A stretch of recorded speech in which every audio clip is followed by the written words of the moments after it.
जरूर कर दें। क्लियर है? इस प्रैक्टिस से आपको याद हो जाएगा, आप चिंता मत करो। आ रहा है समझ में? ठीक है ना? चल, तो फिर अपन ने क्या स्टार्ट किया था? होल्डिंग कंपनी और सब्सिडरी कंपनी में सब्सिडरी कंपनी कौन सी होती है? जिसके हाफ से ज्यादा वोटिंग पावर किसी दूसरी कंपनी के पास हो, या तो फिर अगर एक कंपनी दूसरी कंपनी के बोर्ड ऑफ डायरेक्टर का कॉम्पोजिशन कंट्रोल कर रही है। और कॉम्पोजिशन कंट्रोल करने का क्या मतलब था?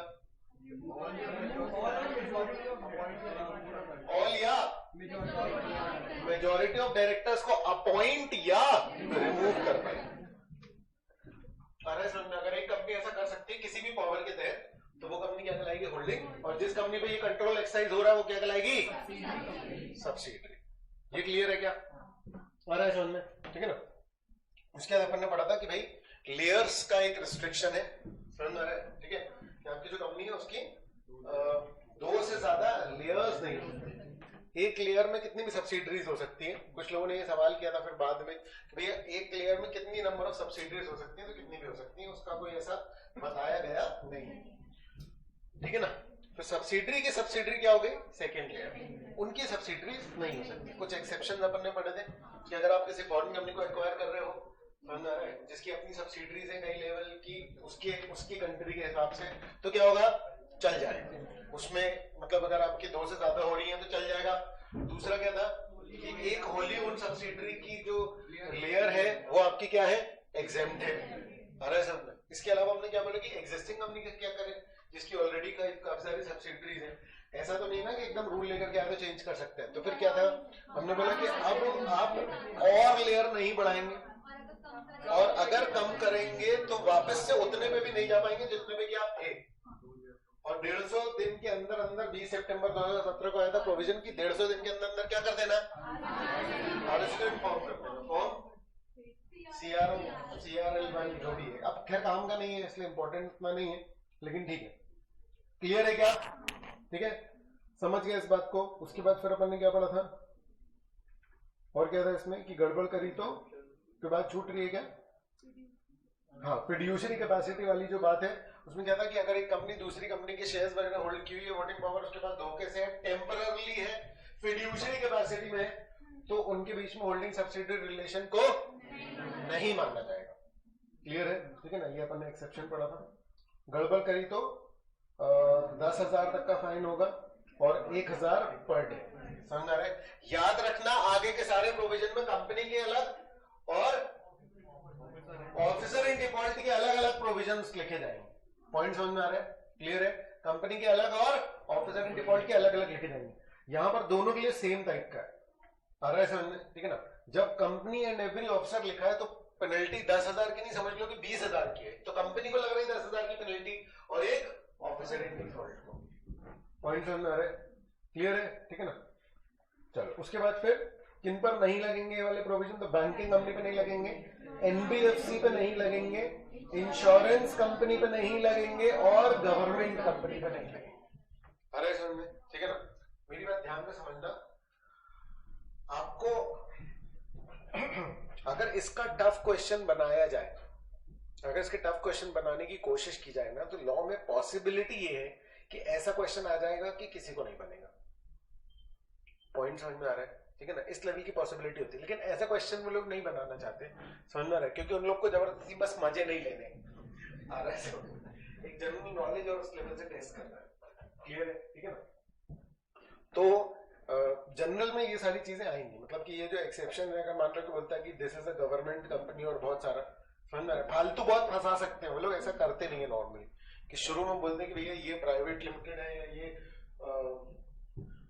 कंपनी है, एनबीएफसी है, समझ में आ रहा है? वो शॉर्ट ऑर्डर में कहीं पे लिखते हैं एकदम, उसका पूरा केस ऐसे बनाया आपके सामने जैसे कि वो लिमिट की बात कर रहे हैं कि इसकी इतनी सब्सिडरी है, इसकी 2 लेयर है, इसने ऐसा ऐसा कर दिया। तो आप फंस जाओगे फिर कि यार ये एनबीएफसी भूल गए आप, क्योंकि वो शुरू में स्टार्ट हुआ था। समझ में आ रहा है? ठीक है, फिर आप हो सकता है कि आप लिमिट पर ध्यान रखने लग जाओ, जबकि आंसर एक लाइन का था। क्या? एनबीएफसी इस पे लगता ही नहीं, कितनी भी सब्सिडरी हो, कोई दिक्कत की बात नहीं। अब इतना नहीं फंसाते हैं वो लोग, लेकिन हाँ, हम लोग अपना मेंटली इस बात के लिए प्रिपेयर है कि अगर कभी ऐसा कोई एक आध क्वेश्चन आ भी जाता है तो हम तैयार रहें। तो ये 4 आपको अलग से याद रखने पड़ेंगे। क्लियर है? ठीक है ना? आंसर लिखे क्या? आंसर्स लिखे क्या? ठीक है, अब मैं अभी चेक कराता हूँ मैं, है ना? समझ में आ रहा है सबसे? ठीक है, ऐसे ही बता दो अच्छा कितने लोगों ने नहीं किए, कितने लोगों ने नहीं लिखे आंसर्स के, क्लास नहीं हो पाई थी ना?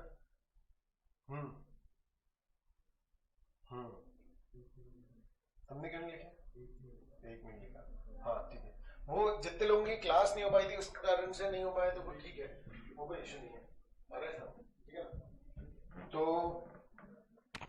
ठीक है, मैं सोच रहा था कि मैं रिकॉर्ड कर देता हूँ और उसके बाद फिर आप लोग उसको ले जाओगे, क्योंकि वो रिकॉर्डिंग उस समय हो रही थी लेकिन वो करप्ट हो गई थी। क्लियर है? ठीक है, तो उसका कुछ इंतजाम करते हैं जितने भी लोग हैं।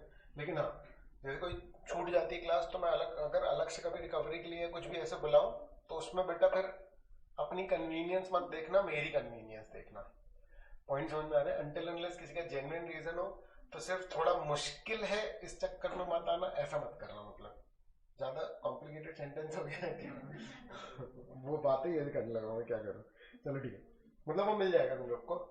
क्लियर है? ठीक है, लेकिन थोड़ी सी एफर्ट मारने पड़ेंगे। क्लियर है? ठीक है, क्लास छूटती है तो उस क्लास के पहले थोड़ा सा पढ़ने की कोशिश किया करो, एक तो जो भी क्लास का है। ठीक है, वैसे रिलेटेड नहीं है इसलिए दिक्कत नहीं होगी, समझ आ रहा है? ठीक है ना? तो उस क्लास के पहले उसका रिकवर करने की कोशिश करो, क्योंकि किसी किसी क्लास में बहुत रिलेटेड सा हो सकता है। अगर मेरा कोई टॉपिक आधे में छूटा ना, समझ आ रहा है, तो अगली पूरी क्लास तुम्हारी निपट जाएगी। समझ आ रहा है? अगर तुमने उस क्लास के पहले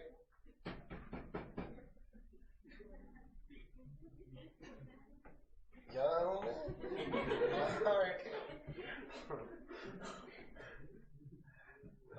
बैठे धीरे धीरे बात कर रही, पूरा सुनाई दे रहा चलो ठीक है। तो अगर कोई छूटे तो उसके पहले एक बार रिकवरी के लिए बात कर लो, मेरा नंबर है सबके पास, आ रहा है समझ में? ठीक है ना? टाइम नहीं होता है मेरे पास, लेकिन आज के पहले कल जो था वो संडे था, समझ में आ रहा है? क्योंकि टाइम ले लेता तो मिल जाता, समझ में आ रहा है? ठीक है, संडे का टाइम होता है, 4 बजे तक तो यही था ठीक है, क्लियर है? चलो आगे आते हैं अपन। Definition of associate company. अपन क्या पढ़ रहे हैं? काइंड ऑफ, कितने प्रकार की कंपनी होती है। अपन ने पहले देखा कि कौन से प्रकार में बटा हुआ है, प्राइवेट पब्लिक में बटा हुआ है, अरे समझ में? ठीक है ना? फिर कंट्रोल में अपन ने देखा, साइज में अपन ने देखा तो प्राइवेट पब्लिक था। कंट्रोल में अपन ने देखा था लायबिलिटी के बेसिस पे, अपन ने देखा था अनलिमिटेड है, कंपनी का गारंटी है और वो सारा कुछ है। क्लियर है? इससे आपको पता चलेगा कि कितने प्रकार की कंपनीज का स्कोप है, समझ में? ठीक है ना? तो उसी कड़ी में एक और है एसोसिएट कंपनी। ठीक है ना? अब लीगल डेफिनेशन बहुत सिंपल है, समझ भी आ जाएगी, याद भी हो जाएगी। रेलेवेंस के लिए थोड़ा सा एक्सपीरियंस नीडेड होगा, समझ में? कि यार ये क्या है, मतलब कि क्यों अपन ने ये सिंपल सा कॉन्सेप्ट। जैसे सब्सिडरी कंपनी होती है ना, तो 50% ज्यादा किसी कंपनी में स्टेक है तो वो सब्सिडरी कंपनी, 20% ज्यादा स्टेक है तो वो कौन सी कंपनी हो गई? एसोसिएट। टेंशन नहीं है कुछ, समझ में आ रहा है? कोई बहुत एकदम बारीकी से अपन जाएंगे तो थोड़े वर्ड्स इधर उधर हैं, लेकिन उसकी कोई वो बहुत एनालिसिस की जरूरत नहीं है कि यार ये एकदम ये इतना बारीक में थोड़ा सा अलग है। बहुत बेसिक प्रोविजन है कि 20% ज्यादा कंट्रोल में क्या हो जाएगी वो कंपनी? एसोसिएट। जिस कंपनी पर कंट्रोल हो रहा है ना 20% ज्यादा, वो कंपनी क्या कहलाएगी? Associate company. अरे समझ में? जेनरिक डिस्कशन यही है, समझ में आ रहा है? ठीक है, कि जिस कंपनी में क्यों डिफाइन करने की जरूरत पड़ रही है? फिर तो ऐसे डिफाइन करो कि 10% ज्यादा है जिसमें, वो भी कुछ होगी, समझ में आ रहा है? 70% ज्यादा है, वो भी कुछ होगी। तो आप इस कॉन्सेप्ट को समझो, आप थोड़ा सा स्ट्रक्चर समझो कंपनी का, प्रैक्टिकल वर्ल्ड से रिलेटेड, समझ में आ रहा है? ठीक है, नॉर्मली हमारा कंट्रोल किसी पर तभी होता है जब आधे से अधिक हमारे पास है उसका होल्ड। ये लेकिन पुराना कॉन्सेप्ट है। आज की डेट में शेयर होल्डिंग इतनी ज्यादा बटी होती है ना, समझ में? इतनी ज्यादा बटी होती है, इतनी बड़ी बड़ी कंपनीज होती हैं, इतनी इतनी बटी होती है कि अगर किसी के पास 1% है तो वो बहुत बड़ा स्टेक हो सकता है। किसी के पास किसी कंपनी का 1% स्टेक है, मतलब समझ रहे हो? रिलायंस की वैल्यू अगर मान लो 1 लाख करोड़ है, समझ में आ रहा है? ठीक है, तो उसका 1% भी कितना होगा बेटा? 1000 करोड़। तो इट इज ह्यूज। तो इस कड़ी में अगर अपन बोलें कि किसी के पास 20% का कंट्रोल है, समझ में आ रहा है? तो उतना अकेला कोई गवर्न नहीं करता। मेरी बात समझ रहे हो? ठीक है, अच्छा ORSR पता है क्या हमको? ऑर्डिनरी रेजोल्यूशन और स्पेशल रेजोल्यूशन। ठीक है, मैं फिर से बता दूंगा, समझ में आ रहा है? कुछ चेहरे अनकॉन्फिडेंट अंडर कॉन्फिडेंट लग रहा है, लेकिन ठीक है। समझो, कंपनी में डिसीजन मेकिंग मेजॉरिटी से होती है, समझना है। कुछ डिसीजन है कि आधे लोग तैयार हो गए तो ले लो, कुछ डिसीजन है कि 3/4 लोग तैयार हो गए तो ले लो ये डिसीजन। पॉइंट समझना है। 100% पे अपन नहीं पहुंच सकते क्योंकि कुछ तो मना करेंगे ही ना हमेशा।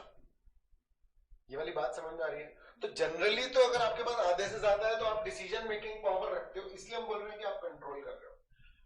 लेकिन किसी एक कंपनी के पास दूसरी कंपनी के 20% से ज्यादा भी अगर मान लो कि स्टेक है ना, समझ में आ रहा है, तो ऐसा माना जाएगा कि उस कंपनी के पास दूसरी कंपनी का अच्छा खासा कंट्रोल है,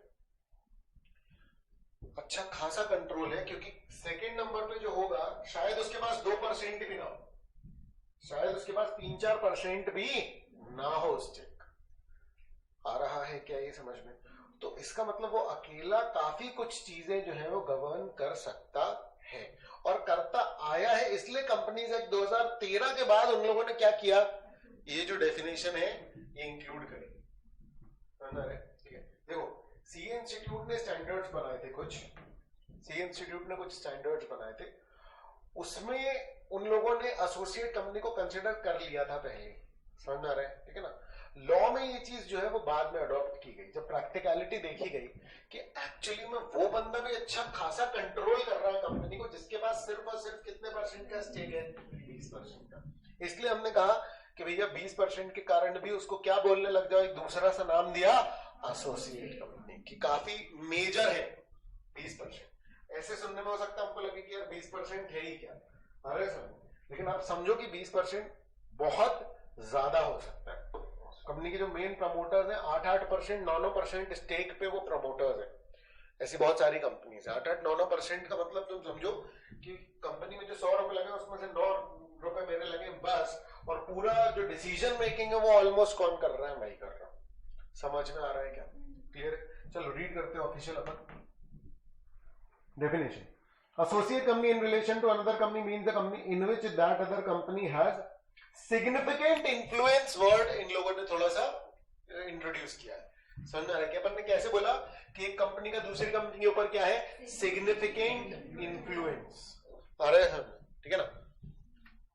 but which is not a subsidiary, क्योंकि सब्सिडरी तो अलग डिफाइंड है ना, मतलब 50% से ऊपर हो गया तो फिर तो वो क्या होगी, सब्सिडरी होगी। तो 50% से कम, 20% से ज्यादा। ये 20% कहां लिखा है? इसने तो बोला सिग्निफिकेंट इन्फ्लुएंस, तो चलो सिग्निफिकेंट इन्फ्लुएंस की डेफिनेशन देखो, जस्ट नीचे दी हुई है। For the purpose of section 2 subsection 6 the expression significant influence means control of at least 20% of the total voting power. ये हो गया 20% ऑफ वोटिंग पावर, और कंट्रोल ऑफ और participation in business decisions under an agreement. यहां clarification नहीं है, लेकिन हम मान रहे हैं कि 20% की ही बात कर रहे हैं, तो इसका डिसेक्शन नहीं कर रहे हैं हम, अरे समझ में। लेकिन हम इन जनरल क्या मान रहे हैं कि 20% के ऊपर कंट्रोल है, अरे समझ में, और 20% के ऊपर क्या है बेटा, वोटिंग पावर, अरे समझ में। तो जिस कंपनी के ऊपर है वो कंट्रोल, समझ में आ रहा है, बिजनेस डिसीजंस का या वोटिंग पावर का, और है ना, अरे समझ में, तो फिर वो कंपनी क्या है, एसोसिएट कंपनी। आ रहा है क्या ये समझ में? क्लियर है? ठीक है ना। अच्छा, तो significant influence but which is not a subsidiary company of the company having such influence, है ना, ऑब्वियस बात है। And includes a joint venture company. Joint venture word हम लोगों ने सुना हुआ है। जॉइंट वेंचर क्या होता है? दो लोग मिलकर के कोई बिजनेस कर रहे हैं, आ रहा है समझ? तो दो लोग मिलकर के अगर कोई कंपनी बना करके बिजनेस कर रहे हैं ना, समझ में आ रहा है, तो वो कंपनी कहलाती है क्या, जॉइंट वेंचर कंपनी। वो कंपनी क्या कहलाती है, joint venture company. Bajaj alliance नाम सुना हुआ है आपने? क्या आपको पता है बजाज अलग कंपनी, अलायंस अलग कंपनी है? तो बजाज अलायंस एक अलग कंपनी रैंक में अलग कंपनी की तरह रजिस्टर्ड है, तो वो कंपनी कौन सी कहलाई, जॉइंट वेंचर। क्यों? क्योंकि उसके शेयर्स दोनों लोगों ने बांट रखे होंगे, 2 या 2 से अधिक जो भी। आ रहा है समझ में? क्लियर है? टाटा AIA या टाटा AIG थी पहले, आ रहा है समझ में। मारुति सुजुकी है तो Suzuki is a foreign company, Maruti अलग है, समझ में आ रहा है। ऐसी बहुत सारी कंपनीज हैं, समझ में आ रहा है, जो इंडिपेंडेंट भी है। हीरो होंडा थी पहले, आ रहा है समझ में, अब अलग अलग हो गई, क्लियर है, होंडा अलग बन गई। तो ऐसी बहुत सारी कंपनी है जो जॉइंट वेंचर में चल रही है, मतलब टाटा अलग है, AIG अलग है, और टाटा AIG अलग है। समझ में आ रही है आपको बात? तो टाटा AIG क्या है, एक ऐसी कंपनी जिसके शेयर्स टाटा के पास भी हैं और जिसके कुछ शेयर्स किसके पास हैं, AIG के पास भी है, तो वो जो कंपनी वो क्या कहलाई, जॉइंट वेंचर कंपनी। तो इस कंपनी को दोनों का क्या बोला जाएगा, एसोसिएट। आ रहा है समझ में, इसको क्या बोला जाएगा, इस कंपनी को एसोसिएट कंपनी। इसके लिए टाटा के लिए भी और AIG के लिए। आ रहा है क्या ये समझ में? सिंपल सी डेफिनेशन, कोई बहुत तिकड़म है नहीं इसमें।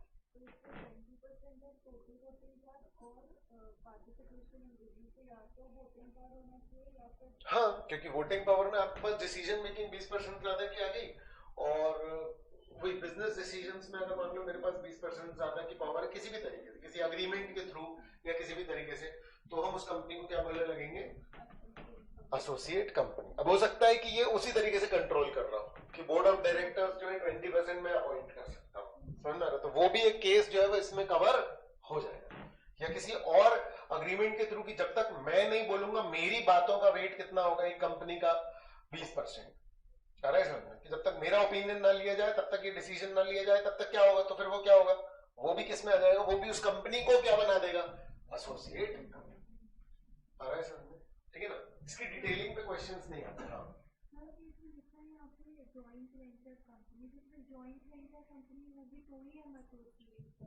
ये एक एक्स्ट्रा है ना, मतलब कि सिग्निफिकेंट इन्फ्लुएंस अलग पॉइंट है और ये जॉइंट वेंचर अलग पॉइंट है। मतलब ये तो तरीके हैं 20% वोटिंग पावर, या तो फिर कंट्रोल ऑफ पार्टिसिपेशन, और तीसरा हम लोगों ने क्या ला दिया, जॉइंट वेंचर। लेकिन जो जॉइंट वेंचर है ना, कभी भी 20% से कम की नहीं होगी। मतलब आप नॉर्मली ऐसी कंपनी नहीं देखोगे कि 7 कंपनी मिलकर के एक कंपनी बना ली। तो अगर 5 कंपनी में मिलकर के एक कंपनी बनाती है तो मुझे लगता है 20% तो सबके पास हो गई अगर इक्वल कंपनी है तो इसलिए रेलेवेंट नहीं है वो उतना। एकेडमिकली तो बिल्कुल भी नहीं है, समझ में आ रहा है? प्रैक्टिकली भी थोड़ा सा कम रेलेवेंट है, समझ में आ रहा है? इस डेफिनेशन के मुताबिक वो बोल रहा है कि अगर आपको जॉइंट वेंचर हो आप तो आप एसोसिएट हो, आप चाहे फिर आपके कितने सिग्निफिकेंट इन्फ्लुएंस हो या ना हो, बिजनेस डिसीजन में स्टेक हो या ना हो। अरे समझ, तो लीगली तो फंस रहा है लेकिन प्रैक्टिकली नहीं फंस रहा, क्योंकि प्रैक्टिकली 2 या 3 कंपनी के अलावा चौथी कंपनी भी मैंने नहीं देखी इन जनरल, समझ में आ रहा है? मैं ये नहीं बोल रहा हूँ कि है ही नहीं, समझ में आ रहा है? हो सकता है हो, लेकिन नॉर्मली मैंने जो देखा है कि 2 से 3 कंपनीज होती है जो मिलकर के किसी जॉइंट वेंचर कंपनी को बनाती है, और किसी के पास भी 20% से कम का स्टेक होता नहीं है, तो वो लोग सिग्निफिकेंट इन्फ्लुएंस वाले में तो फॉल हो ही जाते हैं। इसलिए मुझे लगता है कि कोई खास टेंशन वाली बात होगी, ठीक है ना? हाँ, जॉइंट वेंचर कंपनी सब्सिडरी अगर है, हाँ ये बिल्कुल सही सवाल है ठीक है ना? तो हो सकती है फिर, क्योंकि देखो इसको ना बिल्कुल सेपरेटली किया गया है, समझ में, includes a joint venture company. लेकिन पता क्या है, कंपनी एक्ट के प्रोविजंस के हिसाब से मैं तुमको बताऊं, समझ में आ रहा है? जितनी जगह सब्सिडरी यूज हुआ है ना उतनी जगह पे एसोसिएट यूज हुआ है। मतलब ऐसे प्रोविजंस है ही नहीं, तुमको मिलेंगे नहीं कि एसोसिएट के लिए अलग बोला हुआ, सब्सिडरी के लिए अलग बोला हुआ है, और सब्सिडरी पे ज्यादा हार्श ही है, समझ में आ रहा है? तो अगर कोई जॉइंट वेंचर सब्सिडरी है तो सब्सिडरी तो वो है ही, पॉइंट समझ में आ रहा है? और सब्सिडरी के तुम अगर उसमें प्रोविजन लगा ही रहे हो तो एसोसिएट वाले सारे के सारे उसमें कवर्ड है। तो बिल्कुल चिंता की बात नहीं है कि कोई अगर सिर्फ जॉइंट वेंचर और सब्सिडरी है तो सब्सिडरी वाले प्रोविजन लग गए तो कंपनी की चिंता खत्म हो गई। क्यों? सरकार की चिंता खत्म हो गई, क्योंकि वो ज्यादा ही प्रोविजंस निभा रहे हैं। तो प्रोविजंस बनाने में जो लॉजिक है वही क्या है कि भैया देखो एसोसिएट है तो थोड़े कम हम लगा सकते हैं प्रोविजन। किससे कम लगा सकते हैं? सब्सिडरी। ऐसा हो सकता है कि किसी जगह पे क्या हो, सब्सिडरी पे ज्यादा प्रोविजन है, एसोसिएट पे कम है, लेकिन ऐसे प्रोविजन आपको मिलेंगे नहीं जहां पर कि क्या है कि सब्सिडरी पे कम हो और एसोसिएट पे ज्यादा हो। इसलिए इस चीज की चिंता नहीं है। ये जो केस जो तुम बना रहे हो कि अगर कोई जॉइंट वेंचर है और वो अगर सब्सिडरी है तो ऑटोमेटिकली उसको सब्सिडरी के प्रोविजन निभाने पड़ेंगे, तो चाहे आप उसको एसोसिएट बोलो या नहीं बोलो कोई फर्क नहीं पड़ पाएगा। क्या है? क्लियर है बेटा? ठीक है, क्लियर है?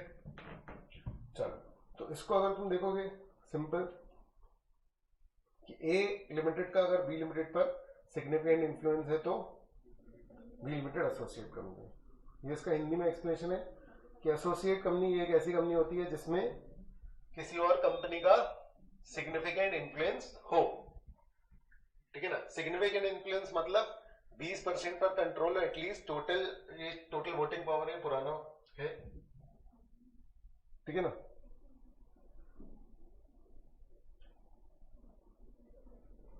क्या बोलेंगे इसको अपन? Total voting power. क्लियर है क्या?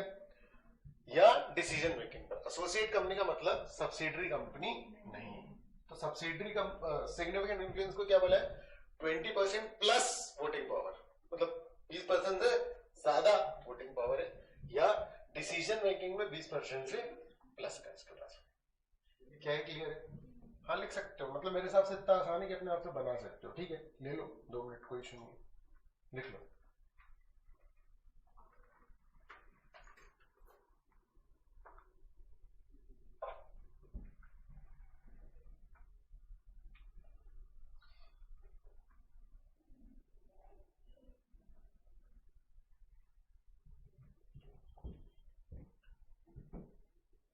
कभी भी किसी चीज के नोट्स बनाओ या एज इट इज, अगर मान लो कि मैंने वो शब्द लिख रखे हैं, समझ में आ रहा है? ठीक है, तो कोशिश ये करो कि उसको पूरे को एक बार में पढ़ो, समझ में आ रहा है, और फिर उसको लिखो, ताकि तुम्हारे वर्ड्स तुम्हारे अपने उससे इन्फ्लुएंस हो जाए। कोई दिक्कत की बात नहीं। तुम्हें कॉन्फिडेंस नहीं आ रहा तो मुझसे चेक करवा लेना कि वो कंटेंट सही है कि नहीं, लेकिन एबिलिटी डेवलप करना।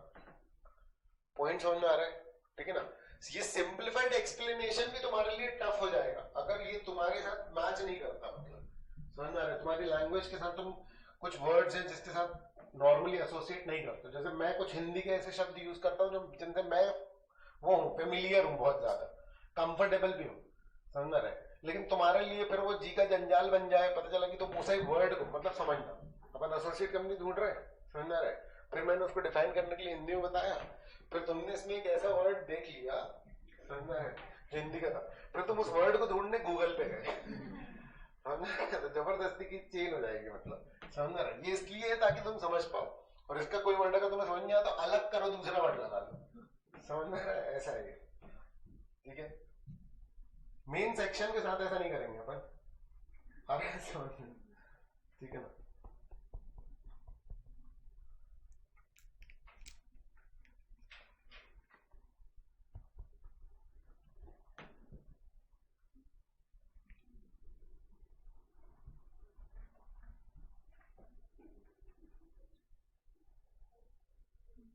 क्लियर है ये? चलो बढ़े अब आगे। आगे भी कुछ देखें इसमें। हाँ ये देखो, देख रहे हो डायग्राम? ठीक है, इसलिए कि डायग्राम इसलिए बनवा रहा था, 2 चैप्टर तक के बने थे, कि इमेजेस से आपको ध्यान में रह जाए चीजें। समझ आ रहा? पता नहीं कितने लोगों के लिए वर्क करता है, तो फिर वो ड्रॉप करा दिया मैंने आइडिया पे। ठीक है ना? इसलिए मैं दिखा नहीं रहा हूँ, मेरे पास वो फर्स्ट चैप्टर की प्रॉपर इमेजेस है, मतलब कि ये अल्फाबेट का है ना, ये सब पिछले बैच में दिखा दिया था मैंने। ठीक है, ये था joint holder counted as 1 member,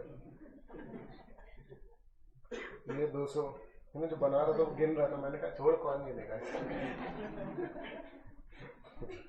ये शेयर ट्रांसफर रिस्ट्रिक्टेड, तो मिल ही नहीं रही थी, तो बीच में ये इमेज अलग से डाली और नौटंकी हुई। आ रहा है समझ? ये केस लॉस थे। ठीक है, ये क्वेश्चन थे, चले डायरेक्टर बिजनेस ट्रिप पे, क्वेश्चन था ना कि चले ही गए, कंपनी भी खत्म हो जाएगी क्या? नहीं, इसकी सेपरेट लीगल आइडेंटिटी है, परपेचुअल सक्सेशन। ठीक है ना? ये था थोड़ा सा, ये वो था, वो क्या कहते हैं वो, एसोसिएटेड रबर कंपनी वाला, कि कंपनी खूब पैसे कमा रही थी, देखो आ रहा है समझ? ठीक है ना? फिर क्या हुआ? सब्सिडरी के पास कुछ नहीं था, subsidiary did nothing, had nothing except transfer, corporate veil liftable. आ रहा है समझ? ठीक है ना? सब्सिडरी के प्रॉफिट्स होल्डिंग कंपनी के हुए। ये मेरे नहीं है, ये इमेजेस पीयूष ने बनाई है। आ रहा है? ठीक है ना? हाँ, ये डैमलर कंपनी लिमिटेड वाला केस था। All the directors were German resident. अब कोई पहचानते भी नहीं इसका झंडा कैसे दिखता है, मैंने क्या पता, क्या समझ आया। वर्ल्ड वॉर हो गई, फिर ऐसा था। दिनशो मानिक जी पेटेंट वाला भी था, ये एग्रीकल्चर वाला था। ये वो ये सोल में जॉब करने की कोशिश कर रहा था वो, सोल प्रोप्राइटर में। ये ऐसा था, मतलब इसमें नीचे लिखा हुआ है company ran into financial difficulties, liquidated, separate legal entity वाला था ये, 1% कंपनी, सेपरेट मैनेजमेंट, ये सब था मतलब, ठीक है ना। इधर must member must share the profits and losses, ठीक है ना, तो ऐसा सब था, ठीक है ना। तो बस उसके बाद फिर बहुत मेहनत लग रही थी तो हमने उसको डिसकंटिन्यू कर दिया, ठीक है। चलो, फायदा होना चाहिए ना किसी चीज का, चलो ठीक है। अच्छा हाँ, इसमें था कि जिसने भी क्वेश्चन किए होंगे इस तरीके का अगर आप डायग्राम बना करके कर लोगे तो आपको पहले काफी आसानी होगी। मैंने एक आध की कॉपी में देखा और मैंने बताया नहीं था कि जब भी आपको आए तो थोड़ा कॉम्प्लिकेटेड हो जाता है मेंटली उस चीज को बना करके रखना। तो आप सबसे पहले उसका एक ऐसा लाइन डायग्राम बना लोगे ना इस तरीके का शॉर्ट में, तो हमेशा आपके लिए आसान होगा, ठीक है। पोजीशनिंग से काफी फर्क पड़ता है, समझ में आ रहा है। आप दो कंपनी के नाम लिख रहे हो तो अगर जो होल्डिंग है उसको ऊपर लिख दो, जो सब्सिडरी नीचे रख दो, तो पोजीशनिंग से आपको पता लगता रहेगा मेंटली कि कौन सी सब्सिडरी कौन सी होल्डिंग है। मेंटली होल्ड करोगे तो फिर ये वाली होल्डिंग थी, ये वाली होल्डिंग थी, वो समझ नहीं आएगा। बस ऊपर नीचे लिख लोगे तो वो आपको हिट कर जाएगा। क्लियर है क्या? ठीक है, चलो अब कौन सा है? Nature of company is based on listing of its shares. Clear है? ठीक है ना। देखो लिस्टिंग कहाँ होती है कंपनी की, हम लिस्टिंग के बारे में थोड़ा बहुत डिस्कशन कर चुके हैं क्या? देखो है ये मोस्ट इंपॉर्टेंट डिस्कशन, पता है तुमको? मतलब लिस्टिंग का जो डिस्कशन है ना वो मोस्ट इंपॉर्टेंट है, ठीक है। क्योंकि आज की डेट में जो कंपनीज चल रही है ना, ठीक है, जिन कंपनीज का हम नाम जानते हैं वो इतनी पॉपुलर कंपनी, इतनी बड़ी कंपनीज हैं, उन्हीं का हम नाम सुन पाते हैं, समझ में आ रहा है? तो वो सारी क्या है? लिस्टेड कंपनीज है। लिस्ट होने का मीनिंग क्या है? स्टॉक एक्सचेंज में उसके शेयर्स लोग खरीद बेच सकते हैं। देखो बहुत सिंपल से समझना, क्लियर है? ठीक है, बिजनेस स्टार्ट हुआ तो मतलब कि एक कंपनी मैंने बनाई, मान लो कि, ठीक है ना, आईटेक्स हमने कंपनी बना ली, क्लियर है? ठीक है, अब कंपनी बनाई तो उसके शेयर होल्डर, जिसके पास शेयर है वो सब क्या हो गए? शेयर होल्डर हो गए, ओनर हो गए। अरे समझ, तो अब क्या होगा कि मान लो 10-12 लोगों ने इसमें पैसे लगाए, क्लियर है? ठीक है ना। अब हमने मान लो कि बहुत ज्यादा बढ़ा लिया, एंटिटी का जो साइज है ऑर्गेनाइजेशन का वो बहुत ज्यादा बढ़ा लिया, तो अब हमको लगेगा, मान लो कि हम क्या करें कि इंडिया लेवल पे करें या वर्ल्ड लेवल पर अपनी ब्रांचेस खोलें, तो अब उसके लिए लगेंगे इनिशियल इन्वेस्टमेंट।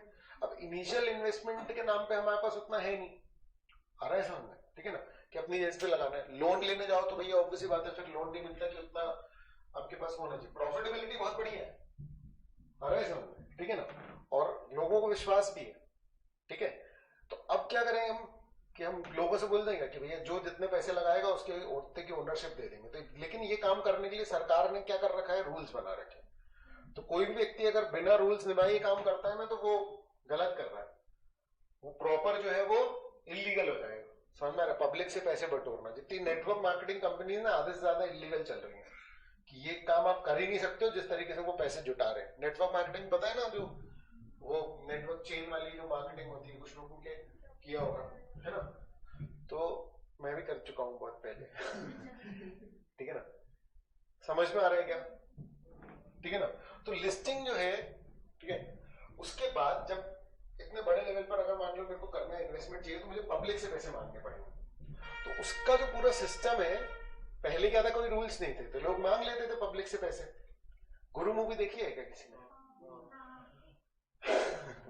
ठीक है, गुरु मूवी जो है उसमें एक सीन है, जबकि वो पार्टी कर रहे होते हैं तब तक उनकी पर्सनल लेवल पर ही वेल्थ रहती है, लेकिन उसके बाद बोलते कि यार अब अपन बढ़ाते हैं जो कंपनी को, तो बोलते कि हम किससे मांगेंगे? तो बोलता है कि हम पब्लिक से पैसा मांगेंगे, समझ में आ रहा है? क्योंकि वो अगर मान लो कि पिक्चर में ये दिखाते कि हम पब्लिक इशू लेकर के आएंगे या हम लिस्ट करवा लेंगे, तो किसको समझ नहीं आता, अरे समझ। तो उसने बोला कि हम जनता से पैसे मांगेंगे। वो कॉन्सेप्ट क्या है? लिस्टिंग का, पब्लिक ऑफर का, समझ में आ रहा? तो सरकार ने उसको लेकर के, पहले ऐसा हो जाता था कि कंपनी पब्लिक से पैसे ले लेती फिर डूब जाता था, समझ में आ रहा है? ठीक है ना। तो सरकार ने फिर उसके लिए रूल्स बनाए कि भैया आप जो है अगर पब्लिक से पैसा लेना चाहते हो तो आपको क्या करवाना पड़ेगा? लिस्टिंग।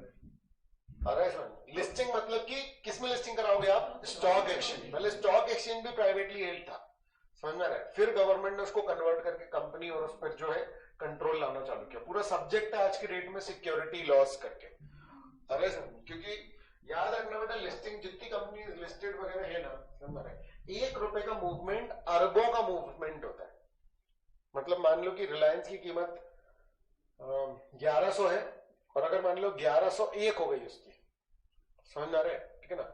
तो अगर 1101 हो गई तो उस कंपनी की वैल्यूज 1 रुपए बढ़ने के कारण 325 करोड़ रुपए से बढ़ गई, समझ में आ रहा है?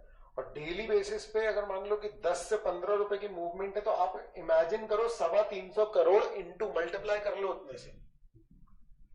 समझ में आ रहा है क्या आपको? क्लियर है क्या? ठीक है ना?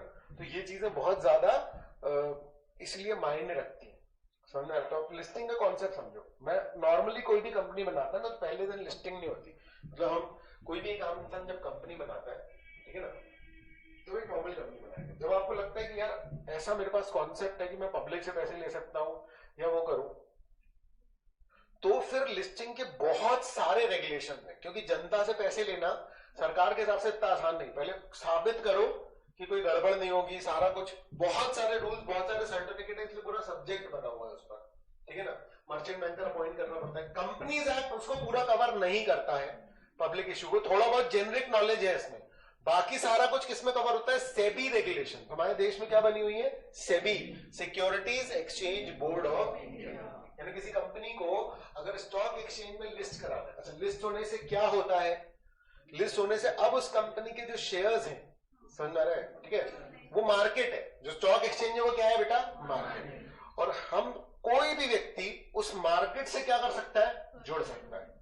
तो अगर आप उस मार्केट से जुड़े हो, तो जितनी कंपनीज लिस्ट है उस मार्केट में, उन कंपनीज के जो शेयर्स है वो वहां पर प्रोडक्ट है। अब किसी को लगता है कि किसी कंपनी, कोई कंपनी अच्छा करेगी तो उसका शेयर प्राइस बढ़ जाएगा, किसी को लगता है कि उसका शेयर प्राइस जो है वो कम हो जाएगा, समझ में आ रहा है, ठीक है ना? जिसको लगता है कि आज ये शेयर 100 रुपए का है, कल 105 रुपए का हो जाएगा, 110 का, तो वो खरीद लेता है जितने भी पैसे लगा करके, और उसको एक्चुअली में बेचता है कोई ऐसा बंदा जिसको भी लग रहा होता है कि नहीं अब 100 रुपए से ये कहां चला जाएगा? 95 का। क्या पॉइंट समझ पा रहे हैं? तो पूरा शेयर मार्केट जो है वो इसी पर्टिकुलर चीज पर बेस्ड है, समझ में आ रहा है? तो जो कंपनी उस लेवल पर पहुंच जाती है वो कहलाती है लिस्टेड कंपनी, जो किसी ना किसी स्टॉक एक्सचेंज में क्या होती है? लिस्टेड। मैंने बताया था आपको सरकारी आंकड़ा 1 साल पहले का कि 10,51,000 कुछ हमारी कंपनीज है, समझ में आ रहा है? जिसमें उस समय के डेट में जो था वो था 6249, जो अब बढ़ करके कुछ थोड़ा बहुत ज्यादा हो गया होगा, समझ में आ रहा है? 6,249 कंपनीज जो है वो हमारे देश में लिस्टेड है। आप टोटल डेटा देखोगे तो आपको ज्यादा दिखेगा, क्योंकि मल्टीपल मार्केट्स है, एक एनएसई है, एक बीएसई है, समझ में आ रहा है? तो सिर्फ एक जगह पर लिस्टेड 6,250 कंपनी, वो अगर 2 मार्केट में लिस्टेड है तो शायद आपको उसको जोड़ करके 12,500 बताया जाए या कुछ ऐसा, समझ में आ रहा है? मैं जो डेटा दे रहा हूं बहुत ऑथेंटिक है, समझ में आ रहा है, ठीक है ना? अगर कहीं दिखे तो फिर मतलब मेरी बात ही सही मानना, मतलब क्लियर है क्या? ठीक है, या अच्छे से चेक कर लेना, क्लियर है ये आपको, समझ में आ रहा है? तो आप इमेजिन करके देखो कि 10.5 लाख में से सिर्फ 6,250 लिस्टेड है। तो क्या ये ऐसा है कि भैया लिस्ट कराया नहीं ज्यादा लोगों ने, फायदा नहीं निकला है? ऐसा हर पब्लिक कंपनी लिस्टिंग चाह रही है। पॉइंट समझ में आ रहा है? इन लॉन्ग टर्म जो उसका कॉन्सेप्ट है वो यही है कि लिस्टिंग हो जाए, क्योंकि लिस्टिंग से आपके पास पता क्या जाता है? आपको पब्लिक ऑफर करना है ना, तो लिस्टिंग करनी कंपलसरी। आपको पब्लिक ऑफर करना है तो लिस्टिंग कंपलसरी है।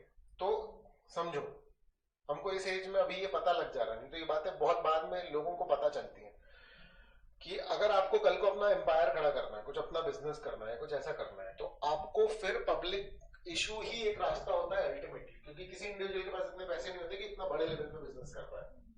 पॉइंट समझ में आ रहा है? तो अगर आपके पास कोई प्रोजेक्ट है, फंडिंग होती है ना, बहुत सारे वेब सीरीज बनी है, अरे समझ में, या आपको पता भी होगा स्टार्टअप वगैरह जो है, तो वो कंपनी से फंडिंग मांगने जाते हैं। फ्लिपकार्ट की अच्छी खासी फंडिंग हुई है, समझना? आज की डेट में तो मतलब पूरी बिकी है, मतलब जिन लोगों ने स्टार्ट की थी 2-5 लाख से स्टार्ट की थी, और उसके बाद पहली बार में 700 मिलियन की फंडिंग हुई थी उनकी, और उसके बाद तो और ही ज्यादा, समझ रहे? व्हाट्सएप किसी ने बनाया था, कुछ लोगों ने मिलकर के, और उसके बाद फिर जब उसने फेसबुक ने उसको परचेज किया, समझ में आ रहा है? पता नहीं 19 बिलियन डॉलर, बिलियन मतलब कितने जीरो तो वो गिनने पड़ जाएंगे, मतलब कैलकुलेटर में तो नहीं आएगा। आ रहा है क्या ये समझ में आपको? क्लियर है? ठीक है ना? तो हाँ, एक्चुअली गवर्नमेंट कंपनी अगला टॉपिक है इसके बाद, लेकिन चलो अपन डिस्कस कर सकते हैं इस बात को। बताओ,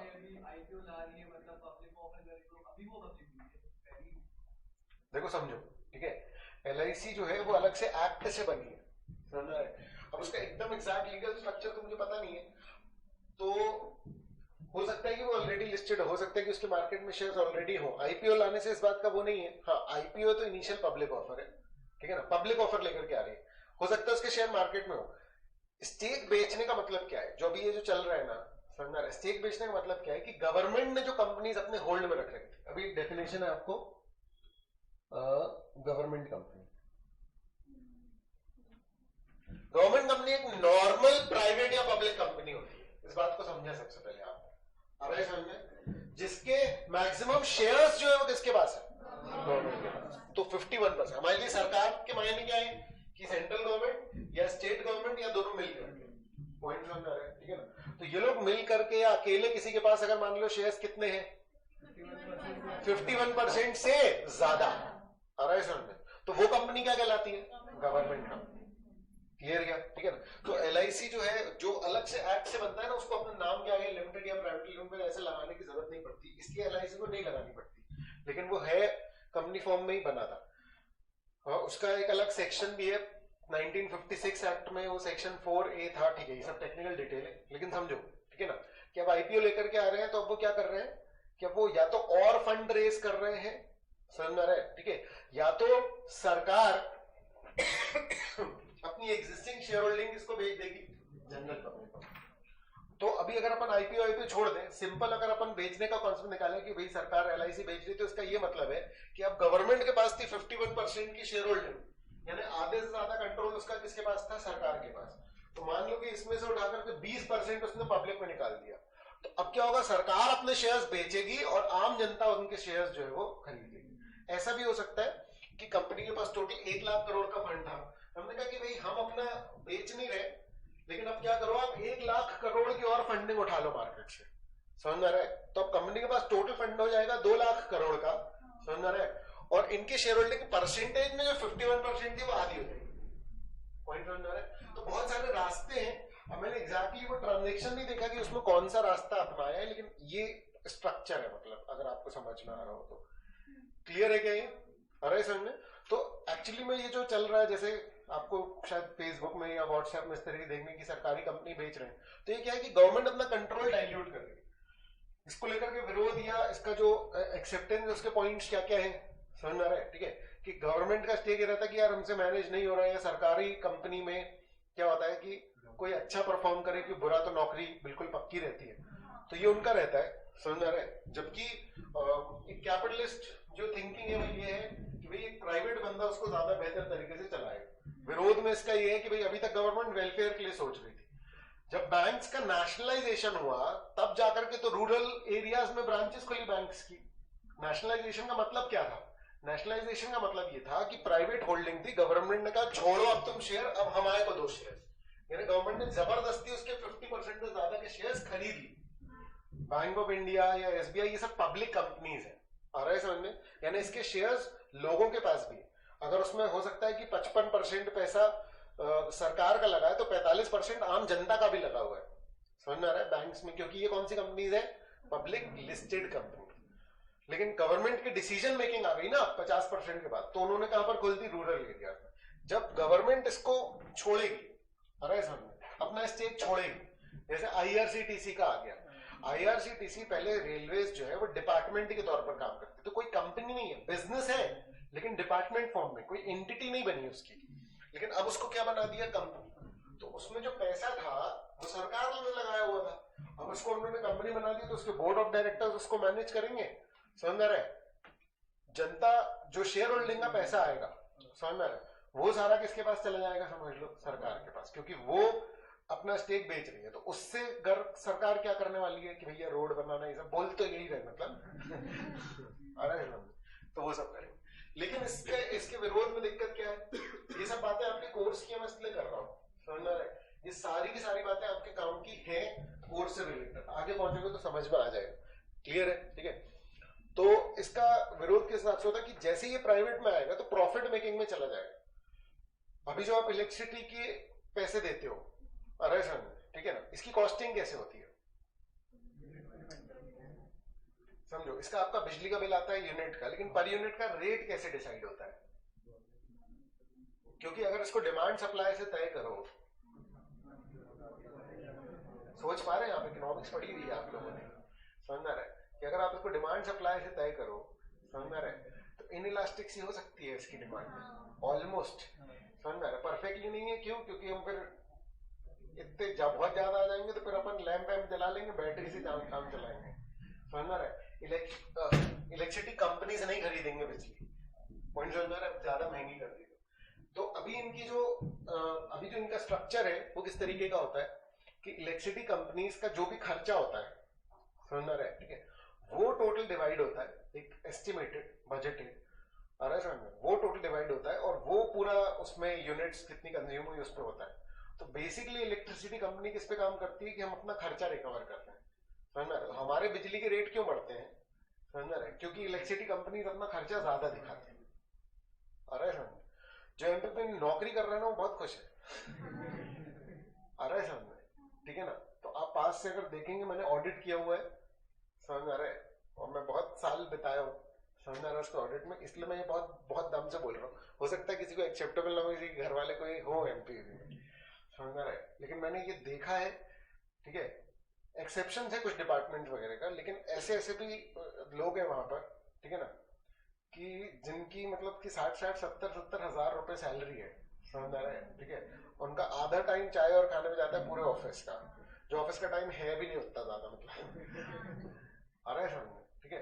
और उसके बाद अगर उनका जो काम है वो उनसे करने बोल दो तो उनका ईगो हर्ट हो जाता है,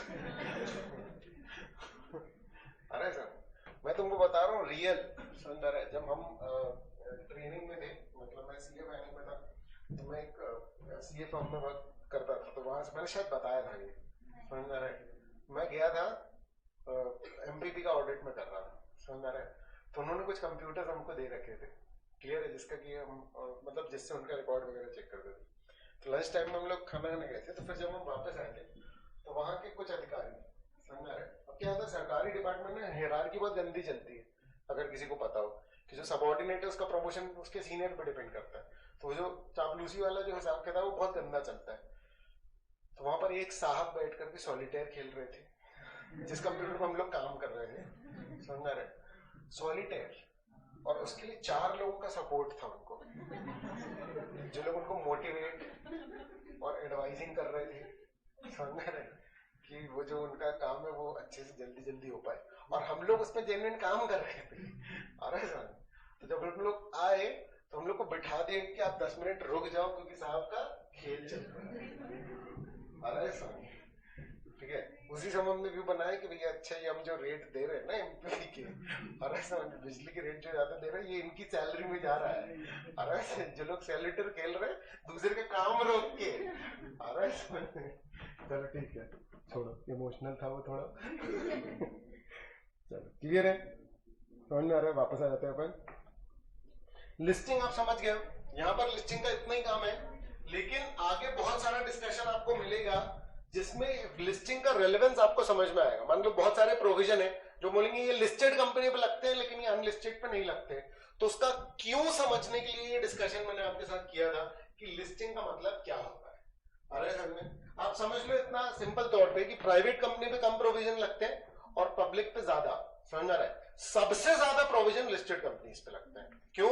क्योंकि उसने क्या कर रखा है, आम जनता से पैसा बटोर रखा है, तो उनके ऊपर सबसे ज्यादा कंप्लाइंस होते हैं, समझ आ रहा है। आपको किसी भी कंपनी के बारे में जानना है, इतने डिस्क्लोजर होते हैं जितनी भी लिस्टेड कंपनी है, उन सब को क्या करना पड़ता है, हर साल एक एनुअल रिपोर्ट करनी पड़ती है, एक मीटिंग रखनी पड़ती है जिसका नाम है एनुअल जनरल मीटिंग, आ रहा है समझ में, ठीक है। और उनको एक रिपोर्ट बनानी पड़ती है जिसका नाम है एनुअल रिपोर्ट, ठीक है ना। मैंने भी निकाली थी, शायद निकल नहीं पाई। आप किसी भी कंपनी में जाएंगे, जैसे टाटा स्टील है, समझ रहे, तो ये ठीक है, ये इसकी मैंने एनुअल रिपोर्ट डाउनलोड की थी, ठीक है। ये आप देखोगे ना, ये मेन्यू में ये राइट साइड में आ रहा है, तो ये जो इन्वेस्टर्स आ रहा है किसी भी वेबसाइट में आपको मिल जाएगा, साइट में आपको भी मिल जाएगा। इन्वेस्टर्स पे जब आप करोगे, समझ आ रहा है, तो ये है इंटीग्रेटेड एनुअल रिपोर्ट। तो एनुअल रिपोर्ट पे जब मैंने क्लिक किया तो ये कई सालों की रिपोर्ट है एक्चुअली में, अरे समझ, ठीक है ना। जूम नहीं हो रहा है, ठीक है। तो ये जो है ये 18-19 की रिपोर्ट है, क्योंकि 19-20 का भी जब मार्च में खत्म होगा उसके बाद फिर एनुअल रिपोर्ट आनी उनकी चालू हो जाएंगी। पॉइंट समझ आ रहा है। तो ये जब कोई भी एनुअल रिपोर्ट आप खोलोगे ना, समझ में आता है, तो पूरा कंपनी का जो एक नॉर्मल है उस बिजनेस के बारे में पूरा नॉलेज, फाइनेंशियल परफॉर्मेंस सारा कुछ होता है। और वो जो एनुअल रिपोर्ट है ये सीएस ही बिल्ड करके बनाते हैं हर कंपनी के। आ रहा है क्या समझ में? चलो वापस आ जाते हैं अपन, ठीक है। तो लिस्टेड कंपनी आपको समझ में आ गया क्या? ठीक है। अब आते हैं अपन फॉरेन कंपनी में। बहुत सिंपल सा कॉन्सेप्ट है, ठीक है। फॉरेन कंपनी कौन सी होगी? जो इंडिया के बाहर रजिस्टर्ड हुई है। फॉरेन कंपनी कौन सी? जो इंडिया के बाहर रजिस्टर्ड हुई है। क्लियर है? तो देखो कैसे लिखा, foreign company means any company और body corporate incorporated outside India. Incorporated मतलब रजिस्टर्ड। क्लियर है? अब ध्यान से, बहुत ध्यान से बैठना, ठीक है ना। फॉरेन कंपनी की डेफिनेशन क्यों पढ़ रहे हो? लीगल मैटर है एकदम, वर्ड्स पे भी ध्यान देना, लॉजिक पे भी थोड़ा कंसंट्रेशन आप लोगों से रिक्वायर्ड है। अरे समझ में है ना? हाँ। तो हम जब फॉरेन कंपनी डिफाइन करते हैं ना, समझ में आ रहा है, तो हम एक बार को बोलेंगे कि फॉरेन कंपनी को टैक्स देना पड़ेगा। अब कोई कंपनी जो यूरोप में बनी है और वहीं पर ऑपरेट कर रही है, अगर हमारे हिसाब से वो फॉरेन कंपनी है तो उसको भी टैक्स देना पड़ेगा यहाँ पर। इसलिए फॉरेन कंपनी को जब डिफाइन किया गया ना इंडियन कंपनीज एक्ट में, तो हमने बोला कि वो फॉरेन कंपनी जो यहां आके बिजनेस कर रही है। आ रहा है समझ? और पहले ये था कि यहां आके बिजनेस कर रही है, लेकिन जब से डिजिटल ट्रांजेक्शन और ये सब चालू हुई तो ऐसी कंपनीज भी है जिनको यहां पर फिजिकल लोकेशन की नीड ही नहीं है। आ रहा है समझ? लेकिन कमाई यहां से हो रही है क्योंकि फंड्स तो यहां से जा रहे हैं ना। तो हम बोल रहे हैं कि भैया फॉरेन कंपनी वो कंपनी है या बॉडी कॉर्पोरेट जो इनकॉर्पोरेट हो या आउटसाइड इंडिया, रजिस्टर हो या आउटसाइड इंडिया, लेकिन उसका प्लेस ऑफ बिजनेस है इंडिया में, चाहे physically through an agent, physically खुद से, मतलब कंपनी का ऑफिस खुला है, एजेंट के थ्रू है फिजिकली है, या through electronic mode. Electronic mode के टाइप ऑफ बिजनेस यहां पर वो करेंगे स्पेसिफाई। इनकी डिटेल में नहीं जाना है हमको, पॉइंट समझ में आ रहा है कि कितने प्रकार से बिजनेस किया जा सकता है, ये हमारे अभी उसमें नहीं है।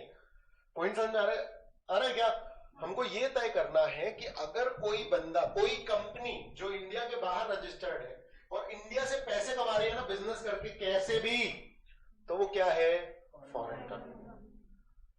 उस पर हम पूरे प्रोविजंस लगाएंगे क्योंकि उससे हमको टैक्स भी ज्यादा चाहिए या ये सारा, समझ रहे? फॉरेन कंपनी के कुछ प्रोविजंस हार्श लगते हैं, तो जिन कंपनीज को, जिन बाहरी कंपनीज को रेगुलरली इंडिया में ऑपरेट करना है, अब एप्पल जो है, समझ रहे, यहाँ पर फोन बेच रही है अपने, समझ रहे, गूगल है तो अपने को प्रोडक्ट्स बेच रही है, लोग गूगल पे ऐड दे रहे हैं, ये सारा कुछ है।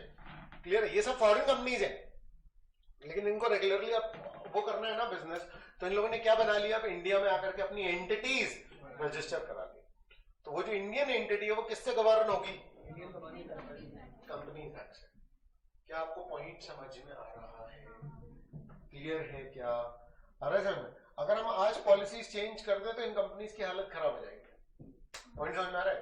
रूल ऐसा हो सकता है कि हमारी जो इंडियन कंपनी है उसमें सारे कंपनी के सारे यहीं के रेसिडेंट होने चाहिए, तो हम ऐसा नहीं कर रहे हैं क्योंकि हम भी उनको अलाउ कर रहे हैं, समझ रहे हैं? क्योंकि ग्लोबलाइजेशन है तो हर कंपनी का एक दूसरे से क्या है, प्रॉपर ट्रांजेक्शनल रिलेशन है।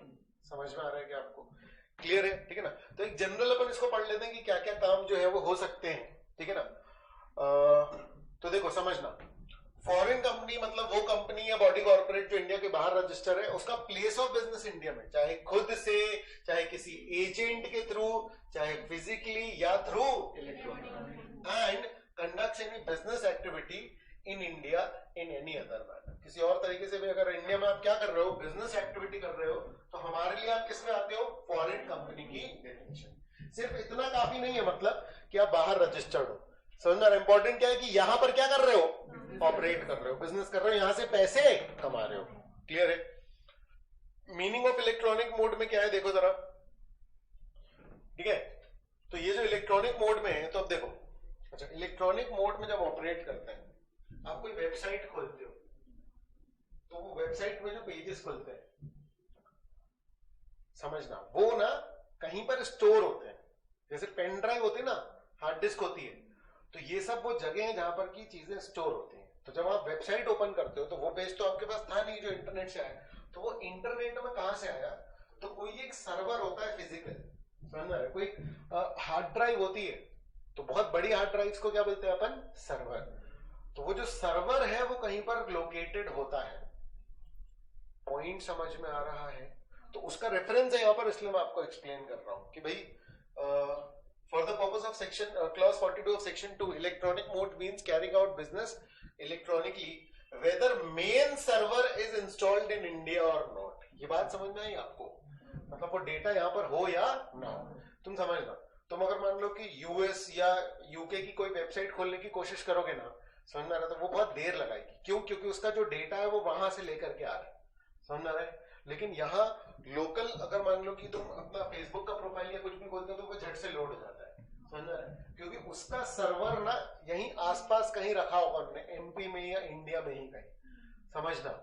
यानी कि अगर आप फेसबुक खोलते हो, समझ में आ रहा है, उसी में अगर किसी फॉरेन पर्सन की आप वो ओपन करते हो ना प्रोफाइल, तो it will take more time then कि अगर आप किसी इंडियन पर्सन की ओपन करते हो। पॉइंट समझ में आ रहा है? और अगर मान लो कि आप रेगुलरली ओपन कर रहे हो तो वो उसका डेटा ला करके यहाँ पर सेव कर दो। बहुत कॉम्प्लिकेटेड है और बहुत जबरदस्त है ये, समझ आ रहा है? ठीक है, वो ना रिलेटेड डेटा आसपास रखते हैं। वेबसाइट जल्दी खुलनी चाहिए, वो उनकी वेबसाइट के लिए बहुत जरूरी है। जैसे इलेक्ट्रिसिटी ट्रांसफर होती है ना, समझ में आ रहा है, ये जो बिजली के तार है, समझ में आ रहा है, ट्रांसफार्मर आपने सुना हुआ है ना, ट्रांसफार्मर लगते हैं, क्या करते हैं पता है किसी को?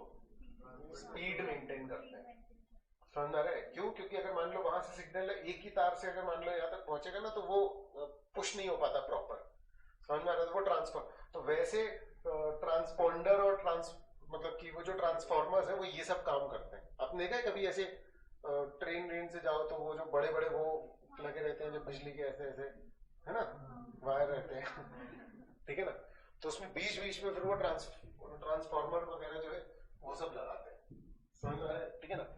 तो इसी तरीके से जैसे बिजली ट्रैवल करती है ना, उसी तरीके से आपका जो है वो इलेक्ट्रॉनिक डेटा ट्रैवल करता है। लेकिन दूर से मंगा रहे हो तो वो टाइम लगता है उसको, और पास से अगर आप कर रहे हो तो जल्दी हो जाता है। बहुत कॉमन सी बात है, आ रहा है समझ में? क्लियर है?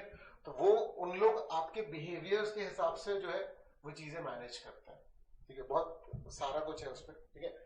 तो इसमें क्या क्या है? B2B transaction, B2C। B2B मतलब कि बहुत सारे इलेक्ट्रॉनिक जो है बिजनेस टू बिजनेस, अरे समझ में, जैसे माइक्रोसॉफ्ट है तो उसका हमने सब्सक्रिप्शन खरीदा हुआ है ईयरली, अरे समझ में, तो ये क्या हो गया? B2B transaction. B2C यानी कि एक नॉर्मल आम कंज्यूमर को अगर मान लो कुछ कर रहे हैं, ये सारा कुछ इलेक्ट्रॉनिक मोड, समझ में आ रहा है? डिपॉजिट एक्सेप्ट कर रहे हो ऑनलाइन, अरे समझ में, financial settlement, web based marketing, advisory, transactional services.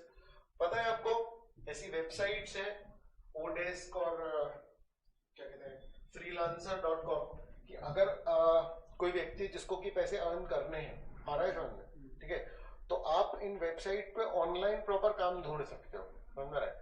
इसमें कुछ बेसिक से भी काम होता है, आप उसमें रजिस्टर करो और उसमें ये डाल दो पर आवर का, जैसे मान लो कि अकाउंटिंग का काम होता है या कोई भी, समझ में आ रहा है? शुरू में थोड़ा सा प्रॉब्लम हो सकता है, ठीक है ना, और पढ़ाई के साथ छिड़ सकता है, मेरे को बताने में थोड़ा सा डर लगता है, ठीक है ना, लेकिन आप समझो कि प्रॉपर आप अर्न कर सकते हो और बहुत कॉमन है, समझ में आ रहा है? मतलब मेरे फ्रेंड्स कर रहे हैं बहुत सारे, आ रहा है समझ में? क्लियर है? ठीक है, मेरा एक फ्रेंड था, वो यूपीएससी की प्रिपरेशन कर रहा था, मैथ साइंस वाला था, तो उसने एक कोई सी वेबसाइट थी शायद ट्यूटर विस्टा करके, तो वो उसमें ऑनलाइन पढ़ाता था, उसका मैथ्स का है ना वो बैकग्राउंड वाला था, तो वो पढ़ाता था, तो ऑनलाइन वो जैसे पढ़ा रहे इंडिविजुअल डाउट्स वगैरह के लिए वो अवेलेबल है, तो उसको प्रॉपर मतलब वीकली कमाई हो जाती थी, डॉलर में आती थी प्रॉपर, समझ में आ रहा है? जो इंडियन करेंसी में कन्वर्टेबल होती थी, समझ में आ रहा है? मतलब रियल कोई वो नहीं है, जो नीचे कंपनी है, समझ में आ रहा है? टारिटस, क्लियर है? ठीक है,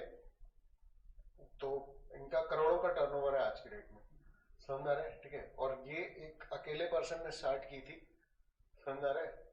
एक दो लोग और फ्रेंड्स के साथ मिलके प्रॉपर स्टार्टअप था अभी 6-7 साल पहले, और उन्होंने ओडेस्क करके वेबसाइट होती है उससे ऑनलाइन काम किया था, समझ आ रहा? तो उन्होंने जो काम किया वो अच्छा किया, और उसके बाद इवेंचुअली उन लोगों ने परमानेंट उनको दे दिया, वो लोग आकर के विजिट करके गए। उन्होंने एक ऑफिस अपना बैंगलोर भी खोला था, शायद अभी ऑफ कर दिया या अभी भी है चालू। यहाँ से एक ब्रांच डाली, मतलब मेन ऑफिस ये जबलपुर है, ये नीचे, और एक ब्रांच इनने डाली वहां पर बैंगलोर में। समझ आ रहा है क्या? क्लियर है? तो इलेक्ट्रॉनिक में तो खैर बहुत काम है, ठीक है, आप लोग देखते ही रहते होंगे नॉर्मली। क्लियर है? ठीक है। ऑनलाइन सोर्सेज जैसे telemarketing, telecommuting, telemedicine, education, information research, मतलब अभी आपको ना जितने बिजनेसेस अभी ऑलरेडी चल रहे हैं ऑनलाइन, समझ आ रहा है, आपको 2% का भी अंदाजा नहीं होगा। समझ आ रहा है? आपको 1% भी हार्डली पता होगा।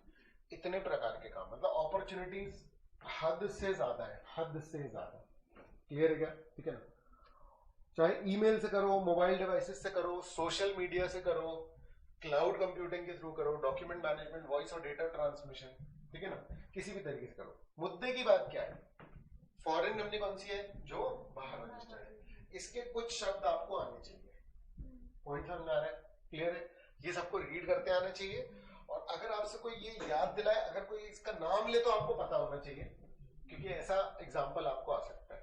लेकिन इसको ऐसे याद करने की जरूरत नहीं है कि ये सारे आपको याद हो कि फॉरेन कंपनी की डेफिनेशन ही तो ये सब हम लिख पाए। आपके जहन में होने चाहिए ये सारे। मतलब मैं आपसे बोलूं कि हाँ कितने टाइप के हैं, तो आप सारे ना बता पाओ, लेकिन अगर मैं कोई एक बता रहा हूं कि इनवाइटिंग डिपॉजिट, तो आपको याद आ जाए हाँ ये है फॉरेन कंपनी। तो आपके जो क्वेश्चंस आएंगे, क्वेश्चन में इनमें से कुछ चीजें ली जा सकती हैं, समझ आ रहा है? लेकिन अगर आपको डेफिनेशन पूछी जाती है एग्जाम में कि फॉरेन कंपनी वगैरह को लेकर के डेफिनेशन लिख दो, तो आपको ये सारे लिखने की जरूरत नहीं है। आपको इसमें से 6-7 भी अगर आप लिख पाओगे तो that is more than enough. समझ में आ रहा है क्या? क्लियर है क्या? ठीक है ना? तो नीचे क्वेश्चन दिया, एक बार रीड कर लो बेटा, एक बार रीड कर लो, इसको घर से लिख करके नहीं जाना। कोई डाउट है तो बता दो, कोई दिक्कत है तो बता दो।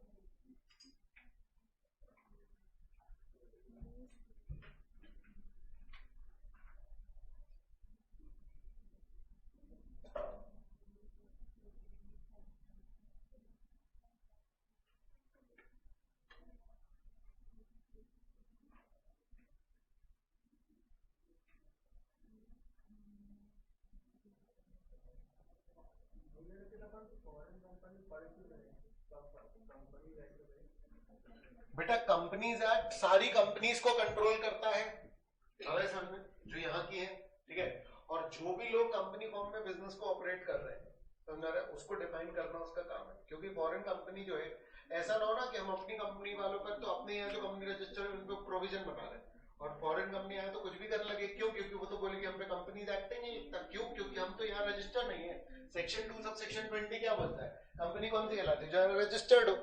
तो रजिस्टर नहीं तो पूरे कंपनीज एक्ट के प्रोविजन ही सरपास कर जाए, पब्लिक वो करने लग जाए। पॉइंट समझ में आ रहा है? ठीक है ना? तो इसलिए हमको यहाँ डिफाइन करना जरूरी है। बाकी आपको आगे प्रोविजन मिलेंगे तो समझ ही जाओगे, बहुत ज्यादा नीड है, ठीक है ना? क्लियर है?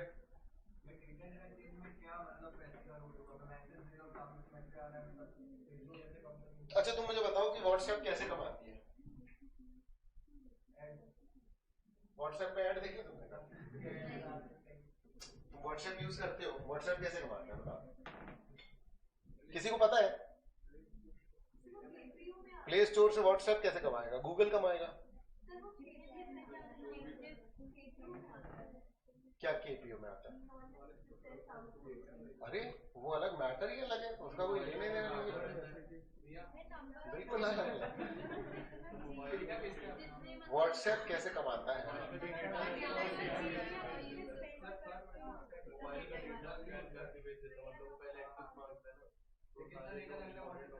अबे तुम बहुत गलत बोल रहे हो।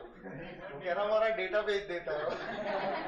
इलीगली जो कमाता है उसकी बात नहीं कर रहा, लीगली कौन सा कमाता है वो। उससे कैसे कमाएगा? चलो व्हाट्सएप बहुत डाउनलोड हुआ तो हाँ,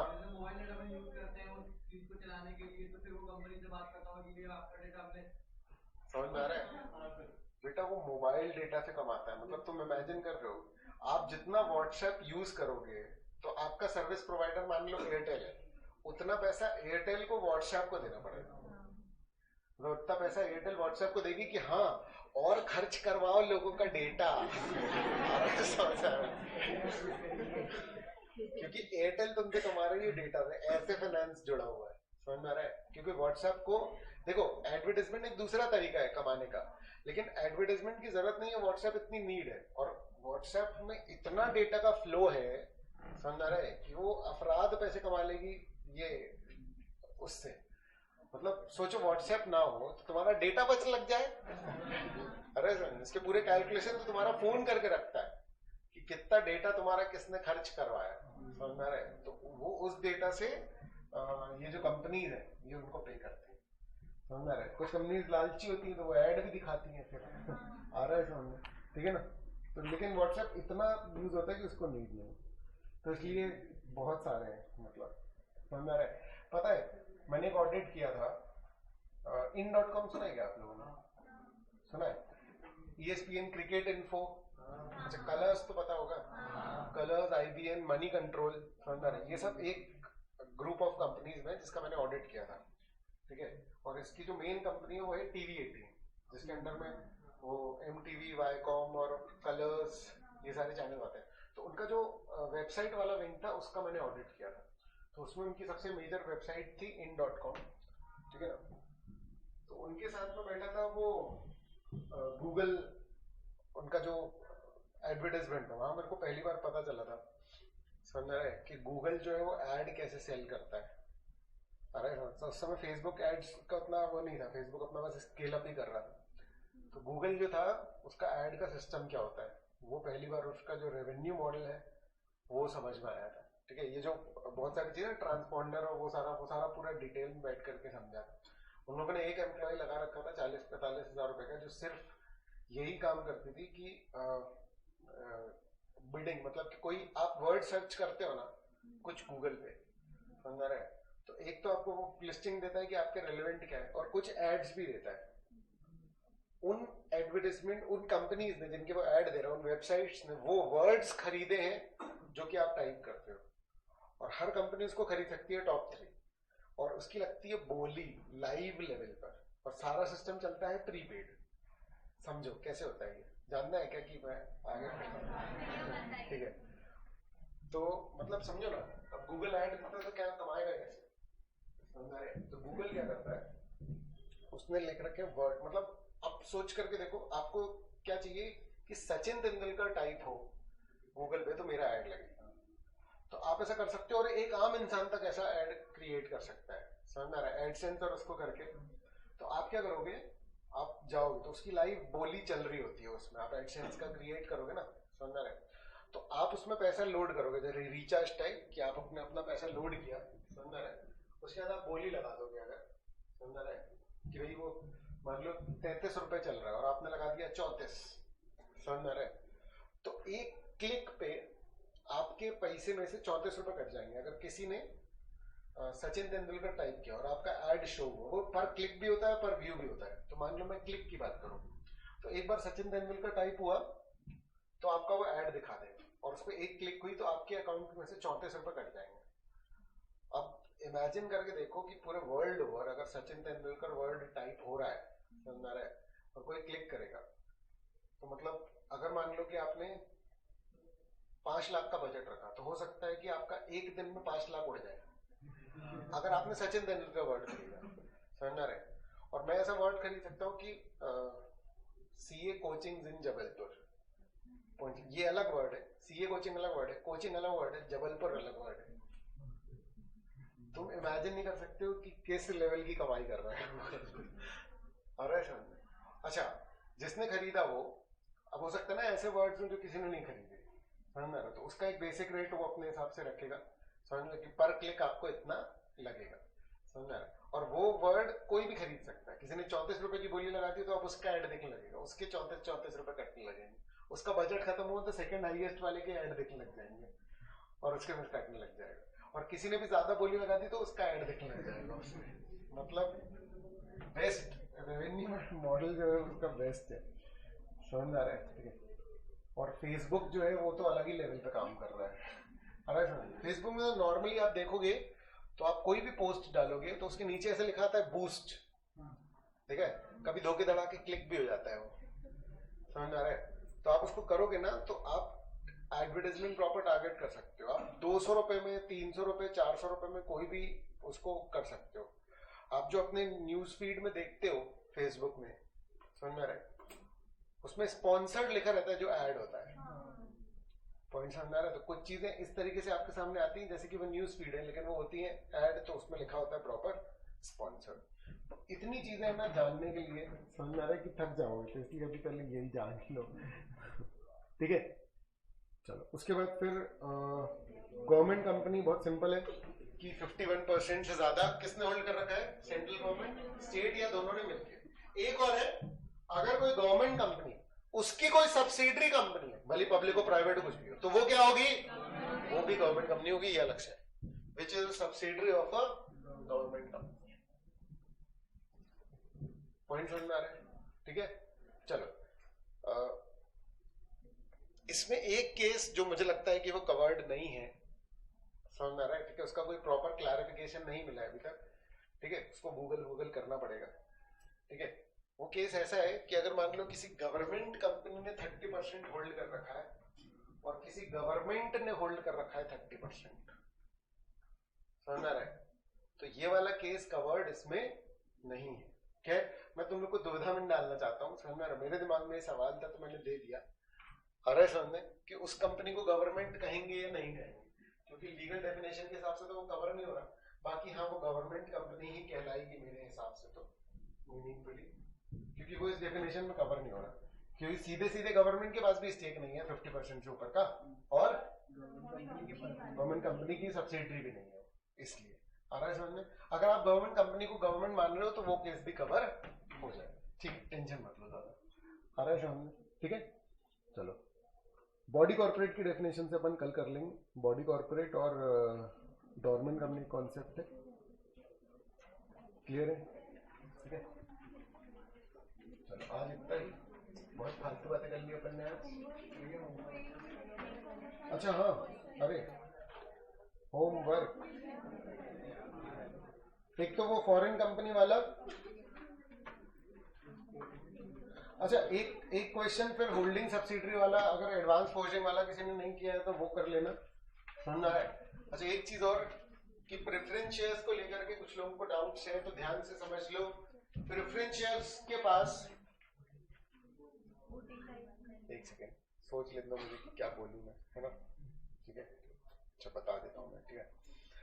प्रेफरेंस शेयर्स के पास नॉर्मली वोटिंग राइट नहीं होते, एक एक्सेप्शनल केस है जो हम शेयर कैपिटल वाले चैप्टर में पढ़ेंगे, समझ में आ रहा है? अभी डिस्कस करेंगे तो मच जाएगा थोड़ा सा, समझ में आ रहा है? तो फॉर ऑल प्रैक्टिकल पर्पसेस अभी आप यही माने कि प्रेफरेंस शेयर्स के पास वोटिंग राइट नहीं होता।